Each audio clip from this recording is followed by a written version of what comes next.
My name is Ridhima Agarwal and I am going to answer some more questions in this video.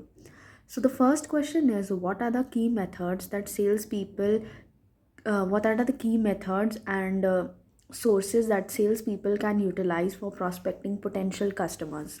So the answer to this question is, salespeople have a variety of methods and sources they can utilize for prospecting potential customers. Here are some of the methods. First is networking. So networking is a great way to build relationship with potential customers and learn about their needs. This can be done through industry events, conferences, trade shows, and online forums. Social selling. Social media platforms like LinkedIn, Twitter, and Facebook are powerful tools for prospecting.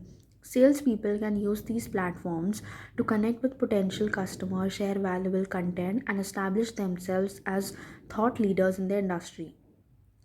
Third is email marketing. Email marketing is a cost effective way to reach a large number of potential customers.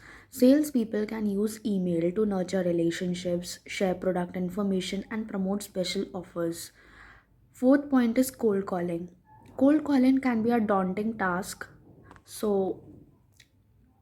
daunting task, but it can also be a very effective way to reach new leads. Salespeople who are well prepared and have a strong script can make a positive impression on potential customers. Fifth is referrals. Referrals are one of the most valuable sources of new leads. Salespeople should always encourage their existing customers to refer their friends and colleagues. Question is, how can salespeople effectively identify and qualify leads during prospecting?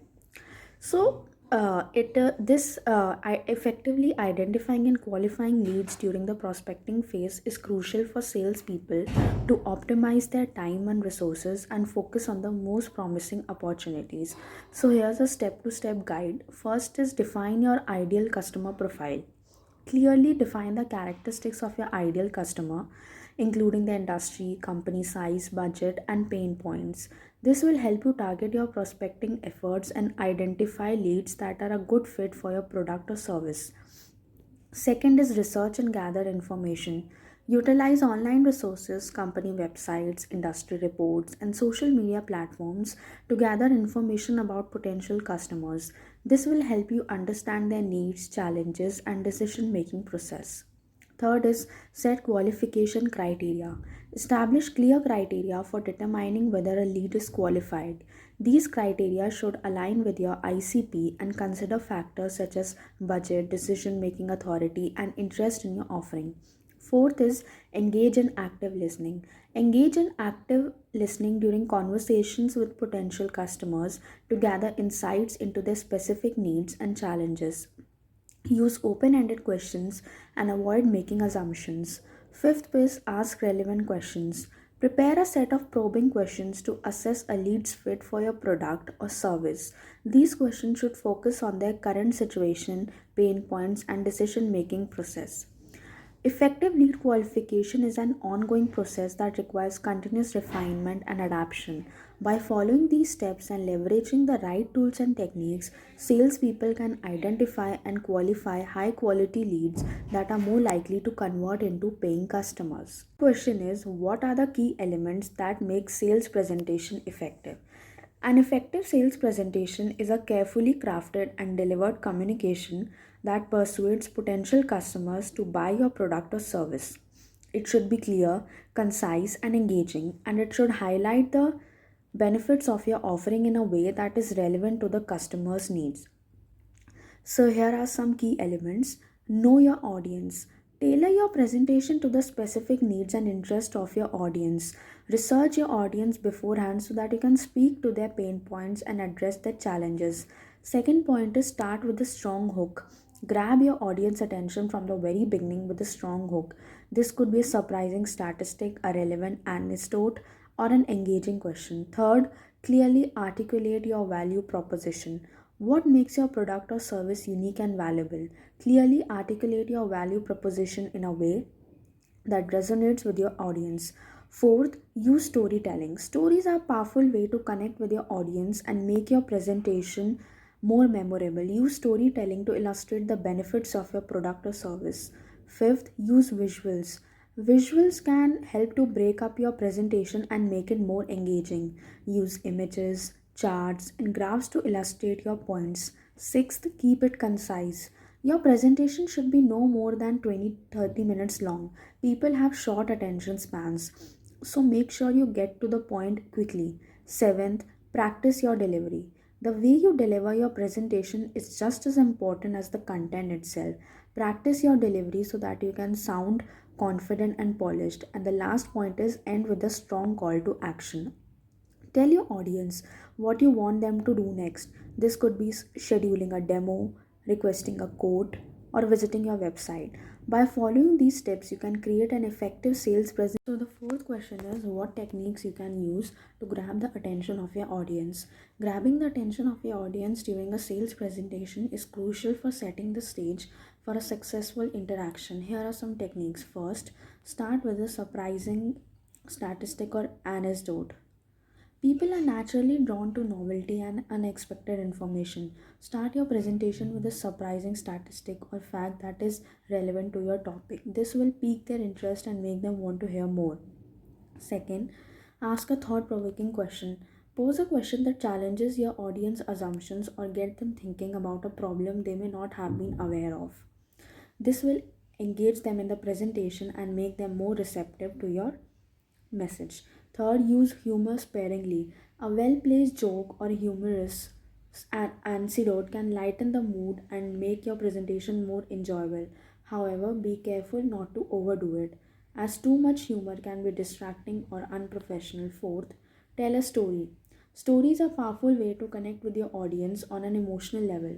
Share a relevant story that illustrates the benefits of your product or service or that highlights a challenge that your company has helped to solve for a customer. Fifth is use visuals. Visual can help to break up your presentation and make it more visually appealing.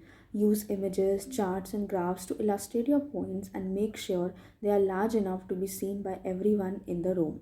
By using these techniques, you can grab the attention of your audience from the start and keep them engaged throughout your sales presentation. This will help you to make a positive impression and increase your chances of closing. The question is, what are some common mistakes to avoid while delivering a sales presentation? When delivering a sales presentation, it's important to avoid common mistakes that can undermine your efforts and reduce your chances of success. Here are some key pitfalls to steer clear of. Talking too much. Avoid overwhelming your audience with excessive information. Keep your presentation concise and focus on the most relevant points. Aim for duration of 10 to 20 to 30 minutes to maintain engagement. Second point, failing to connect with your audience. Tailor your presentation to the specific needs and interests of your audience. Understand their pain points and challenges and address them directly. Show them how your product or service can solve their problems and improve their lives. Third is lacking a clear value proposition. Clearly articulate the unique value your product or service offers. What sets you apart from competitors? Why should they choose you? Highlight the benefits that align with their specific needs and priorities.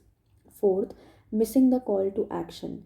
Conclude your presentation with a clear call to action. Tell your audience what you want them to do next, whether it's scheduling a demo, requesting a quote, or visiting your website. Make it easy for them to take the next step. Fifth, not handling objections effectively. Anticipate potential objections and prepare responses in advance. Practice handling objections confidently and professionally. Address their concerns directly and provide solutions to overcome their hesitation. Remember, an effective sales presentation is a balance of informative content, engaging delivery, and a clear call to action. By avoiding these common mistakes and following these guidelines, you can deliver a compelling presentation and leaves a lasting impression and increase your chances of converting leads into customers. Sixth question is, what are some common objections that a salespeople face and how can they overcome it? Salespeople face a variety of objections from potential customers throughout their sales cycle. These objections can range from price concerns to skepticism about product quality or suitability. However, objections should not be viewed as roadblocks but rather as opportunities to address concerns, build trust, and close the deal. So here are some signs that a customer is ready to be that a customer is ready to face objections. First point is price is too high. This is one of the most common objection that salespeople face. To overcome this objection, the salespeople needs to focus on the value of their product or service. They should highlight the benefits that their product or service provides and how it can save the customer money in the long run. They can also offer financing options or discounts to make the product or service more affordable. Second, we don't need your product or service. Sometimes potential customers will say that they don't need the product or service being offered. This could be because they are not aware of their own needs or because they are not convinced that the product or service can help them. To overcome this objection, the salesperson needs to educate the potential customer about their needs and how the product or service can address them. Third, we are already working with a competitor. This objection can be difficult to overcome, but it is not impossible. The salesperson needs to focus on the unique features and benefits of their product or service that the competitor does not offer. They can also offer case studies or testimonials from satisfied customers. Fourth, I don't have the authority to make a decision. In some cases, the person that the salesperson is speaking with may not have the authority to make a purchasing decision. This can be frustrating, but it is important for the salesperson to remain patient and professional. They should ask to speak with the decision maker and schedule a follow up meeting. Fifth and the last point is I need more time to think about it. This is a common objection that salespeople face at the end of a sales presentation. To overcome this objection, the salesperson needs to ask the potential customer what their specific concerns are. Once they understand the concern, they can address them directly and provide additional information. Is how can you handle objections related to price and value? Price objections are one of the most common types of objection that salespeople face. To handle price objections, follow these steps. First, listen carefully to the customer's objection. Don't be defensive or argumentative. Instead, try to understand why the customer feels the price is too high. Second, reframe the price discussion. Instead of talking about the price, talk about the value of your product or service. How will it save the customer money? How will it make their life easier? Third, offer proof of value.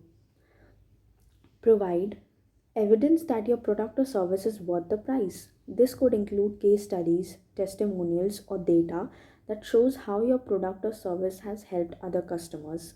Fourth, be willing to negotiate.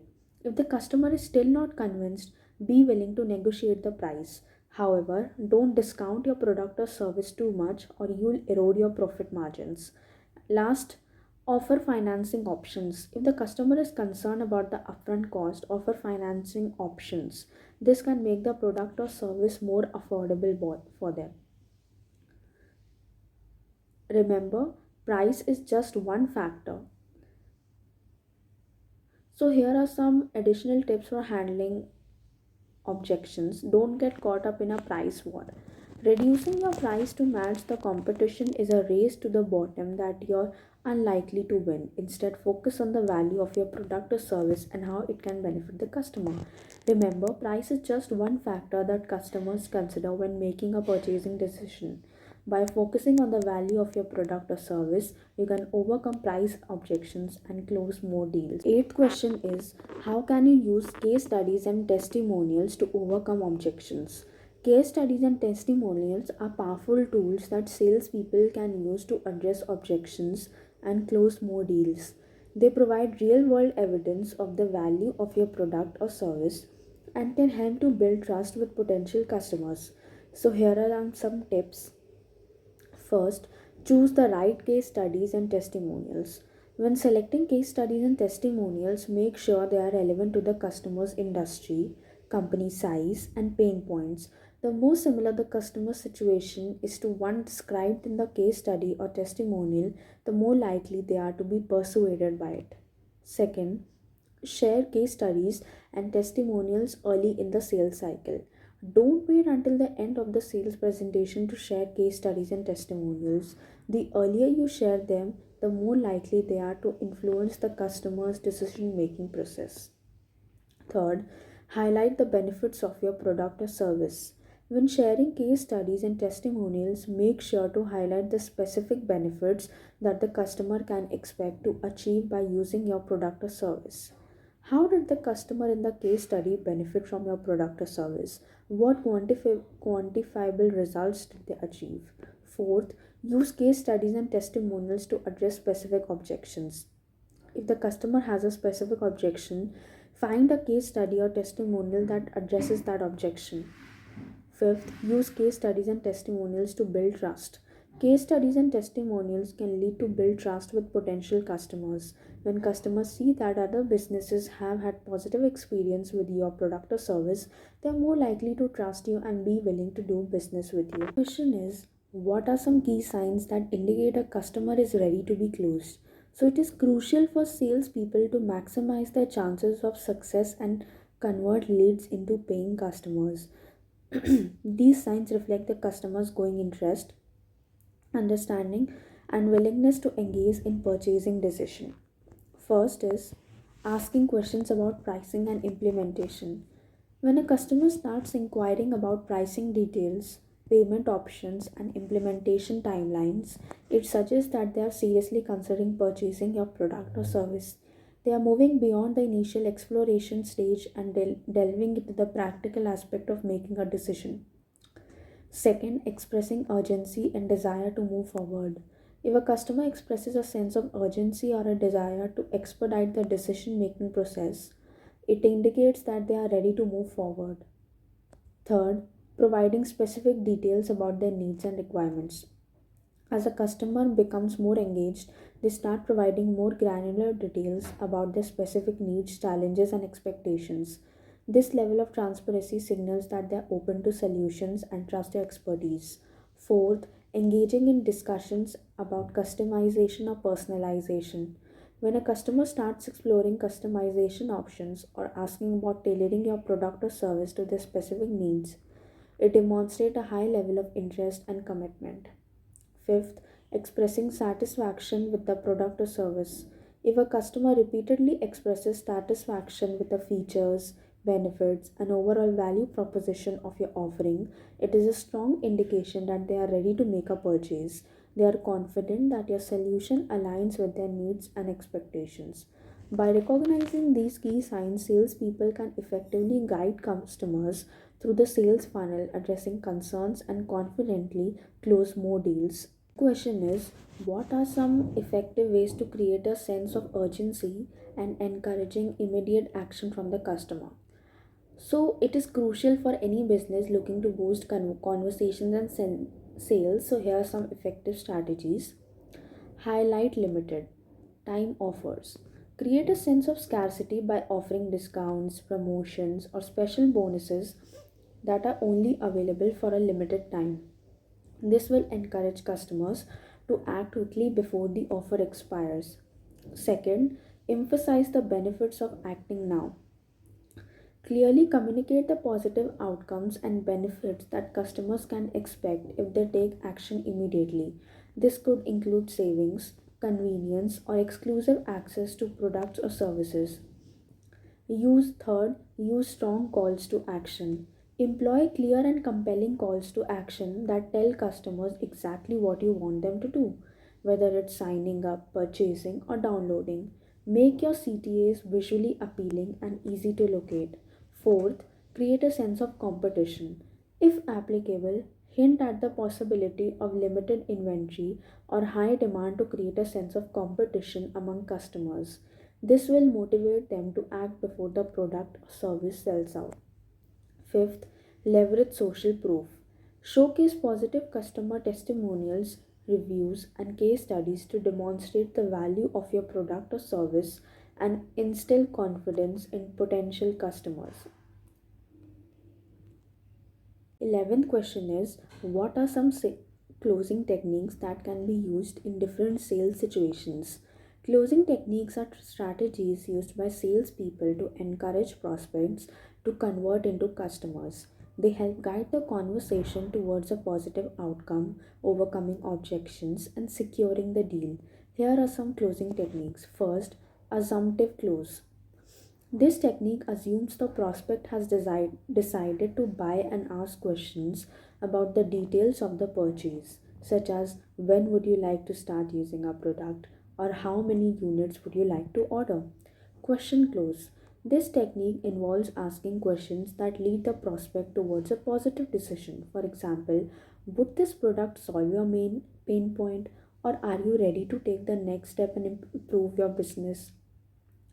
Third, now or never close. This technique creates a sense of urgency by presenting a limited time offer or emphasizing the potential loss of benefits if the prospect doesn't act immediately. For instance, this special discount is only available today, or don't miss out on this opportunity to save 20%. Alternative close. This technique offers the prospect a choice between two options, both of which lead to a sale. It simplifies the decision making process and reduces the risk of objections. For example, would you prefer the monthly or annual subscription plan? Puppy dog close. This technique appeals to the prospect emotions by asking for a small favor, such as commitment to 12th question is, what are some strategies in building strong relationship with customers after sale? So it is very crucial for businesses to foster customer loyalty, encourage repeat business, and generate positive word of mouth marketing. So there here are some effective strategies. First is provide exceptional customer service. Continue to deliver exceptional customer service even after the sale is complete. Respond promptly to inquiries, address concerns diligently, and go the extra mile to resolve any issue that arises. Second, offer ongoing support and resources.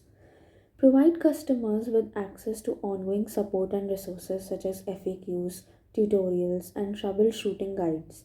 This demonstrates your commitment to the success and helps them maximize the value of your product or service. Third, personalize communication and recommendations. Personalize your communication with customers by tailoring messages to their individual needs, preferences, and purchase history. Send personalized product recommendations, offer exclusive discounts, and provide relevant content that aligns with their interest. Fourth, gather and act on customer feedback. Actively seek feedback from customers through surveys, reviews, and direct conversations. Use this feedback to identify areas for improvement and make adjustments to your products, services, and overall customer experience. Fifth is celebrate customer milestones and achievements. Recognize and celebrate customer milestones such as anniversaries, birthdays, and business accomplishments.